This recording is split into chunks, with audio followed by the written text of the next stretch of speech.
O yan yung mga maniwala pa di. Waterfalls ba with challenging adventure ang hanap mo? Subi o mga ibubuwis mo na ang buhay mo para lang makapag-nature trip. Bulinaw na alang. Yes.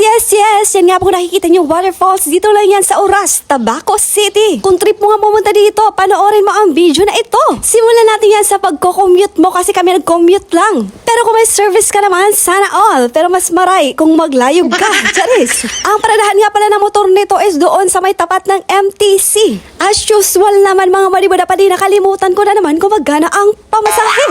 At pagkarating mo nga dito sa Barangay Oras, Tabaco City, maglalakad ka na naman gaya ng ginagawa namin sa mga oras na yan. Nasa 10 to 5 minutes nga pala ang lalakarin, depende sa hakbang mo. And for your information mga maniwala pa di, wala naman dyan na tour guide kasi free entrance and free exit ang lugar na yan. O bahala ka na sa buhay mo na hanapon kung hangin ang pulse na ito. Pero madali naman siyang hanapin kasi wala naman siya masyadong liko-liko. Pero nasa sa imo na sana kung bigla kang maliko. Bulinaw na alang. Baybayin mo na lang kung nasa ng dulo ng ilog na ito. Kasi doon mo mahanap ang tunay na pagkamo at malipot.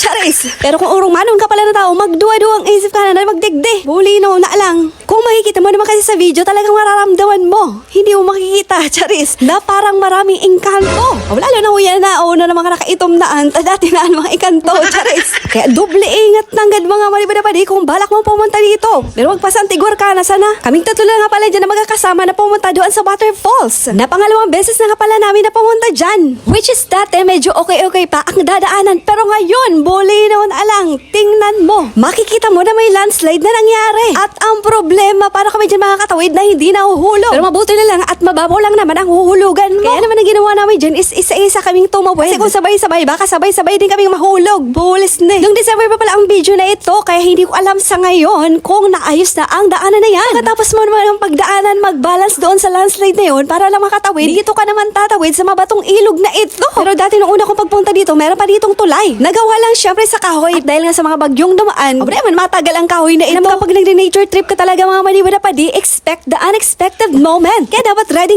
ka. At nang nakatawid na nga pala kami mga maniwala pa di, yes.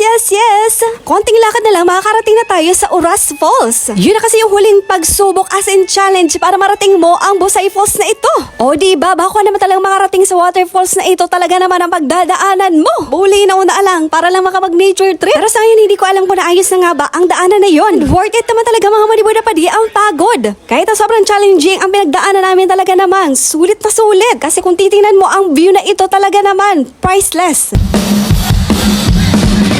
Hanggang sa dulo ng mundo, hanggang maubos ang mundo, hanggang tumulong ang luha. At pagkatapos ko nga magpahinga ng konting oras dyan, naligo na kaagad ako. At saktong-sakto naman na kaming tatlo lang ang tao dito. At sobrang lamig naman talaga mga maniwala pa din ng tubig. Sobrang refreshing. Na perfect muntahan ito ng mga magbabarakada. At hindi siya recommendable for solo trip kasi kung ano ang mayari sa'yo, walang sasagip sa'yo. Bulinaw na lang. At ang tubig naman nga pala dito mga maniwala pa din, hindi naman siya sobrang lalim. Dahil ang ganda hiyak-hiyak dyan sa mga 411. At ang mas maganda pa mga maniwala pa din, wala siyang kabato-bato ang aapakan mo, buhangin. May mga iba kasing waterfalls na bato na madulas ang apakan mo, pero ito talaga buhangin. Kaya naman sinulit ko na dyan ang paglalangoy mga maniwala pa din kasi doon sa pinagdaanan namin. Sus Maria Yosef, talaga naman. Kaya kung balak mo pumunta dito, doble ingat as in triple baya mga maniwala pa din. At masaya na naman nga pa ang barag-barag na babae ng Tabaco City dahil nakapag-ambag na naman tayo ng libag. At ang iniisip ko na naman nga dyan, bulinaw na lang yung paano makakauwi ng safe. Bulis na. Pero dahil nga malakas tayo kay God, talaga naman ginabayan tayo para makauwi. At ngayon, buhay pa rin si Madi. Charis. Sa muli, maraming salamat sa pinanood ng video na ito at abangan naman ang next episode ng pag-ambag ng libag ni Hearty Maglisa ng Kuba, Tabaco City, Albay. Bulinaw na alang.